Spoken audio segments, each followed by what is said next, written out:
Hi guys, నేను మీ భాస్కర్ జోగి from goonlinetrainings.com. ఈరోజు నా జర్నీని మీకు చెప్పాలనుకుంటున్నాను. ఆఫ్టర్ గ్రాడ్యుయేషన్ నేను కూడా మీలాగే ఒక పల్లెటూరు నుంచి హైదరాబాద్ సిటీకి వచ్చాను. It was way back, almost 20-30 years back story ఇది. 1997లో గ్రాడ్యుయేషన్ తర్వాత బీఎస్సీ మ్యాథ్స్ చదువుకొని తెలుగు మీడియంలో చదువుకొని హైదరాబాద్ వచ్చిన తర్వాత ఆ రోజు ఇంత ఐటీ బూమ్ కానీ లేకుంటే ఐటీ ఇండస్ట్రీలో ఎన్ని కోర్సులు ఉంటాయని కానీ నాకు తెలియదు. అలాగే అంత డబ్బులు పెట్టే స్థితిలో కూడా మా పేరెంట్స్ లేరు. సో అప్పుడు ఏ జాబ్ దొరక్క స్టార్టింగ్ కెరియర్లో ఒక రామోజీ ఫిల్మ్ సిటీలో ఒక హోటల్లో నేను పనిచేసుకుంటుండే అనమాట.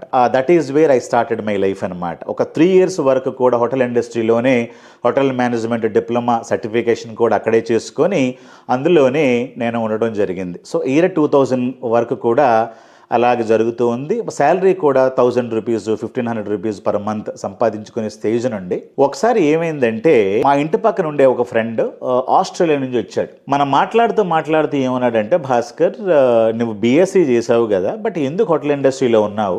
నేను ఈరోజు బీఎస్సీ ఎంఎస్సీ చేసి ఆస్ట్రేలియాలో జావా మీద లక్షల రూపాయలు సంపాదిస్తూ ఉన్నాను. నువ్వు ఎందుకు బీఎస్సీ మ్యాథ్స్ చేసి హోటల్లోకి వెళ్ళి 3 years నుంచి హోటల్లోనే చేస్తూ ఉన్నావు? ఎవ్రీ మంత్ 1000 రూపీస్ సంపాదిస్తున్నావు. నువ్వు స్కిల్స్ కనుక అప్డేట్ చేసుకుంటే నువ్వు కూడా ఐటీ ఇండస్ట్రీలోకి రాగలుగుతావు. లక్షల ప్యాకేజీల్లో అవకాశాలు ఇందులో ఉంటాయని చెప్పడం జరిగింది. ఎప్పుడైతే ఈ మాట నాకు చెప్పడం జరిగిందో అప్పుడు ఇమీడియట్లీగా మనకు ఎవరు గైడెన్స్ ఇస్తారు, లేకుంటే మనం ఎక్కడ నేర్చుకోవాలి, ఇవన్నీ అప్పుడు పెద్దగా నాకు తెలియదు. సో అలా అనుకునే స్థితిలో మా ఫ్రెండ్స్ కొందరు బెంగళూరులో ఉంటే బెంగళూరు వెళ్ళడం జరిగింది. హైదరాబాద్ ఈ హోటల్ ఇండస్ట్రీని వదిలేసి బెంగళూరు వెళ్ళి ఒక స్మాల్ స్టార్టప్ కంపెనీలో జాయిన్ అవ్వడం జరిగింది. అది ఐటీ కంపెనీ. అందులో నేను చేసిన జాబ్ నాన్ ఐటీ జాబ్ అనమాట. కంప్లీట్గా కాల్ సెంటర్ ఎగ్జిక్యూటివ్ లాగా జాయిన్ అవడం జరిగింది అందులో. సో అందులో చేసుకుంటూనే అందులో ఉన్నటువంటి ఎగ్జిస్టింగ్ ఇంజనీర్స్తో మాట్లాడితే వాళ్ళు ఏమన్నారంటే, మీరు సి నేర్చుకోండి, లేకుంటే మీరు ఎంఎస్ యాక్సెస్ నేర్చుకోండి. సో ఇలా వాళ్ళు మోటివేట్ చేయడం జరిగింది. సో ఆ విధంగా వెళ్ళిన 1 yearకి నాన్ ఐటీలో జాబ్ చేస్తున్న నేను ఆ స్టార్టప్ కంపెనీలో స్లోగా ఎస్క్యూఎల్, సి ఇలాంటి ప్రోగ్రామ్స్ని మెల్లమెల్లగా స్టార్ట్ చేయడం జరిగింది. అప్పుడు నా శాలరీ నాన్ ఐటీలో ఉన్నాను కాబట్టి ఇయర్ 2000లో నేను అక్కడ ఎర్న్ చేసిన శాలరీ కూడా బెంగళూరులో 5000 రూపాయలు పర్ మంత్. సో అలాగా నేను C++ అలాగే సీక్వెల్ నేర్చుకునేప్పటికీ 2002లో నాకు మంచి అవకాశం వచ్చింది. ద ఫస్ట్ అవకాశం నాకు వచ్చింది ఏంటంటే యూనిలివర్ కంపెనీ బెంగళూరులో.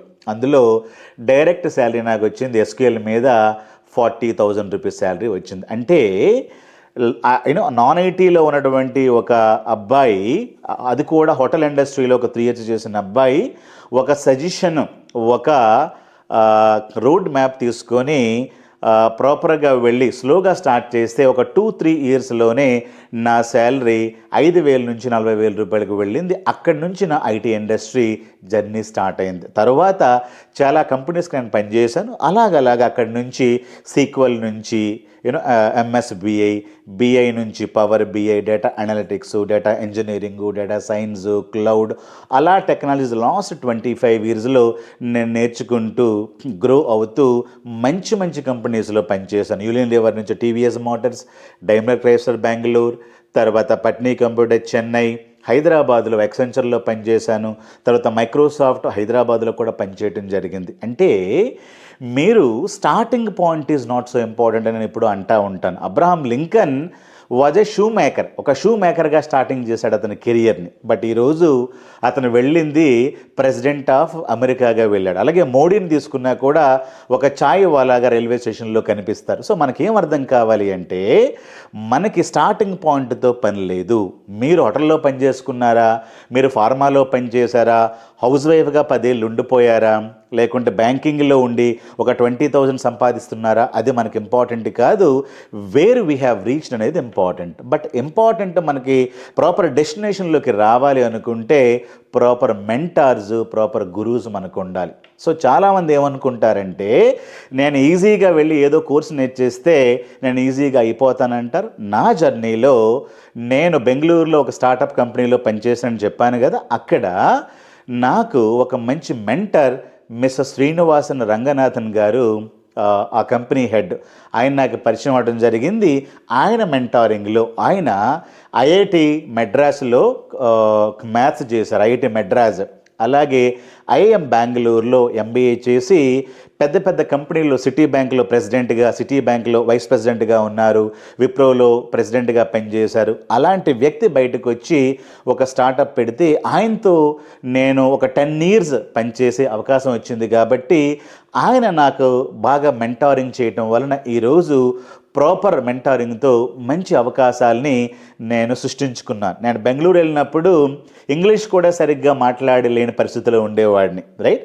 బట్ ఈరోజు మీ ముందుకు వచ్చి అనర్గళంగా 1 hour 2 hours ఇంగ్లీష్లో క్లాసులు చెప్పడం, ఇదంతా కూడా ఒక రోజులోనో 6 monthsలోనో 3 yearsలోనో అయ్యే పని కాదు. మీకు కంటిన్యూస్గా ఎఫర్ట్స్ ఉండాలి, ప్రాపర్ మెంటార్ని మీరు ఎంచుకోవాలి. నేను ఈరోజు గో ఆన్లైన్ ట్రైనింగ్స్ స్టార్ట్ చేసింది కూడా ఏంటంటే, ఎవరికైతే ఇండస్ట్రీలో ఎక్స్పోజర్ ఉంటుందో వాళ్ళు సొసైటీలోకి వచ్చి మాట్లాడితే, సొసైటీలోకి వచ్చి టీచింగ్ చేస్తే కనుక సొసైటీ చాలా మంచి ఇంప్రూవ్లో ఉంటుంది, ఆర్ ఎఫెక్ట్ బాగుంటుంది.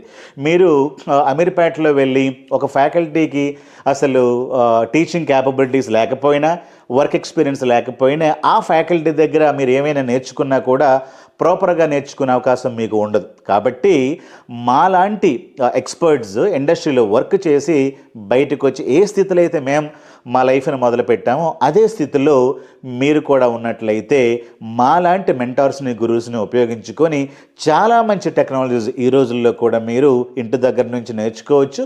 డైలీ 2 hours 3 hours ప్రాక్టీస్ చేస్తే మీరు కూడా ఐటీ ఇండస్ట్రీలోకి రావచ్చు. చాలామంది ఏమనుకుంటారంటే, నేను హోటల్లో పనిచేశాను, I was from non IT background, civil ఇండస్ట్రీలో ఉన్నాను, ఒక 10 ఏళ్ళు 12 ఏళ్ళు బ్యాంకింగ్లో ఉన్నాను, నా శాలరీ 20,000, ఎవరు నాకు ఐటీలో జాబ్ రాదని అంటూ ఉంటారు. ఇవన్నీ కూడా వాళ్ళు చెప్పిన మాటలు. మీరు ఎప్పుడు దీన్ని ట్రై చేయలేదు.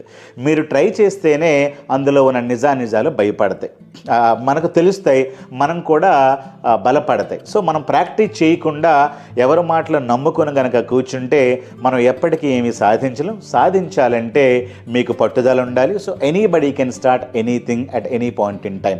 అది గుర్తుపెట్టుకొని మీరు జాగ్రత్తగా మీ కెరియర్ని, మీ భవిష్యత్తుని బాగా సరిదిద్దుకోండి. మీకు ఇంకేమైనా విషయాలు కావాలంటే డిస్క్రిప్షన్లో చాలా ఫోన్ నంబర్సు, తర్వాత ఈ కావాల్సిన మెటీరియల్ అంతా పెట్టడం జరిగింది. అలాగే భాస్కర్ జోగి ఛానల్ని సబ్స్క్రైబ్ చేసుకోండి. Thank you guys.